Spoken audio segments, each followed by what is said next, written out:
ನಮಸ್ತೆ ಸ್ನೇಹಿತರೆ, ನಾನು ನಿಮ್ಮ ಪ್ರವೀಣ್.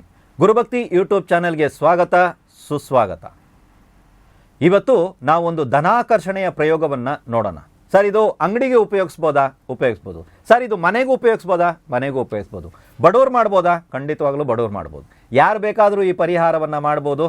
ಯಾವುದಾದ್ರು ವಸ್ತು ಇತ್ಯಾದಿಗಳನ್ನ ತರುವಂಥದ್ದು, ಅದನ್ನು ಇಡುವಂಥದ್ದು, ಅದಕ್ಕೆ ದುಡ್ಡು ಹಾಕುವಂಥದ್ದು, ಈ ಥರದ್ದು ಏನಾದರೂ ಇದೆಯಾ ಅಂದರೆ ಇಲ್ಲ. ಆಯಿತಾ? ಚಿಕ್ಕದಾಗಿರುವಂಥ ಒಂದು ವಸ್ತು ಅಷ್ಟೇ ಬೇಕಾಗುತ್ತೆ. ಒಂದು ಬಿಳಿಯ ಬಟ್ಟೆಯನ್ನು ತಗೊಳ್ಳಿ ನೀವು. ಓಕೆ, ಇದುವರೆಗೂ ಯೂಸ್ ಮಾಡದೇ ಇರುವಂಥ ಬಟ್ಟೆ ಇರಲಿ. ನಮ್ಮ ಮನೇಲಿ ಆಲ್ರೆಡಿ ಇತ್ತು, ನಾವು ಯೂಸ್ ಮಾಡ್ತಾ ಇದ್ವಿ, ಆ ಥರ ಬಟ್ಟೆಗಳು ಬೇಡ.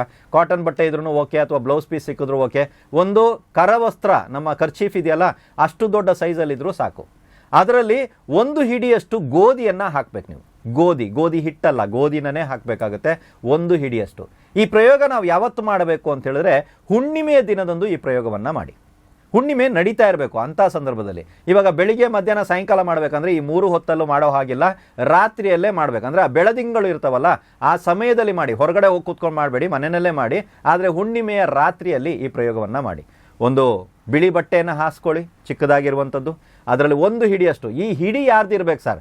ಮನೆಯಲ್ಲಿ 4 ಜನ ಇದ್ದೀವಿ, ಯಾರು ಈ ಹಿಡಿನ ಹಾಕಬೇಕು ಅಂತ ಹೇಳಿದ್ರೆ, ಮನೆಯಲ್ಲಿದ್ದಾಗ ಮನೆಯ ಲಕ್ಷ್ಮಿ, ಮನೆಯ ಗೃಹಲಕ್ಷ್ಮಿ ಯಾರಿದ್ದಾರೋ, ಮನೆಯ ಹಿರಿಯ ಹೆಣ್ಣು ಮಗಳು ಯಾರಿದ್ದಾರೋ ಅವರ ಒಂದು ಕೈ ಹಿಡಿಯನ್ನು ಹಾಕ್ಕೋಬೇಕು.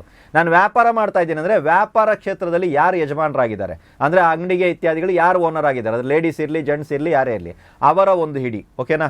ಸೊ ಗೋಧಿಯನ್ನು ಇದರಲ್ಲಿ ಹಾಕಿ ಇದನ್ನು ಗಂಟು ಕಟ್ಟಿ, ಇದಾದ ನಂತರ ಈ ಒಂದು ಗಂಟನ್ನು ಮಾರನೇ ದಿನ ಇದನ್ನು ದೇವ್ರ ಹತ್ರ ಇಟ್ಬಿಡಿ ಅಷ್ಟೇ. ಮಾರನೇ ದಿನ ಈ ಒಂದು ಗಂಟನ್ನು ನೀವು ಮನೆಯಲ್ಲಿ ಇಡಬೇಕು ಅಂದರೆ, ನಿಮ್ಮ ಮನೆಯಲ್ಲಿ ತಿಜೋರಿನಲ್ಲಿ ಈ ಗಂಟನ್ನು ಇಟ್ಬಿಡಿ ಅಷ್ಟೇ. ಬೇರೆ ಏನು ಮಾಡುವಂಥ ಅವಶ್ಯಕತೆ ಇಲ್ಲ.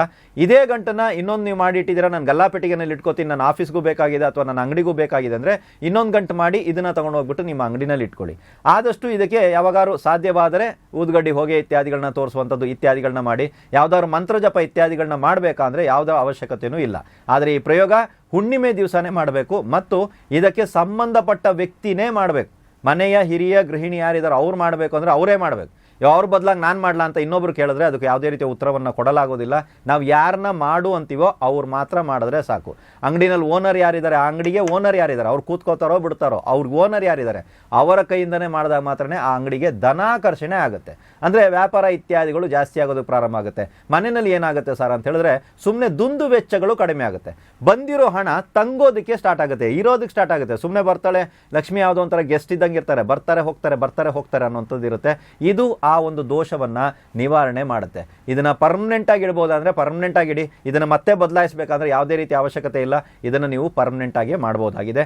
ಒಳ್ಳೆಯ ಹುಣ್ಣಿಮೆ ದಿನವನ್ನು ನೋಡ್ಕೊಂಡು ಆಯ್ಕೆ ಮಾಡ್ಕೊಳ್ಳಿ. ಈ ಒಳ್ಳೆಯ ಹುಣ್ಣಿಮೆ ಯಾವುದು ಅಂತ ಹೇಳಿದ್ರೆ, ನಿಮ್ಮ ಮನೆಯಲ್ಲಿ ಅಂದಿನ ದಿನ ಯಾವುದೇ ರೀತಿಯಾದಂಥ ಅಂಟು ಮುಟ್ಟು ಮೈಲಿಗೆಗಳು ಇರಬಾರದು ಅಷ್ಟೇ. ಆ ಹುಣ್ಣಿಮೆ ಮಂಗಳವಾರ ಬಂದಿರಲಿ, ಶನಿವಾರ ಬಂದಿರಲಿ, ಶುಕ್ರವಾರ ಬಂದಿರಲಿ, ಅದು ಮುಖ್ಯ ಅಲ್ಲ. ಈ ವಿಚಾರದಲ್ಲಿ ಮಾತ್ರ ನೀವು ಗಮನವಾಗಿರಿ. ಈ ಪ್ರಯೋಗವನ್ನು ಮಾಡಿ ನೋಡಿ. ಧನಾಕರ್ಷಣೆ ನಿಮ್ಮ ಮನೆಗೆ ಅಥವಾ ನಿಮ್ಮ ಇರುವಂಥ ಅಂಗಡಿಗೆ ಬರೋದಕ್ಕೆ ಪ್ರಾರಂಭ ಆಗುತ್ತೆ. ಎಲ್ರಿಗೂ ಒಳ್ಳೆಯದಾಗಲಿ.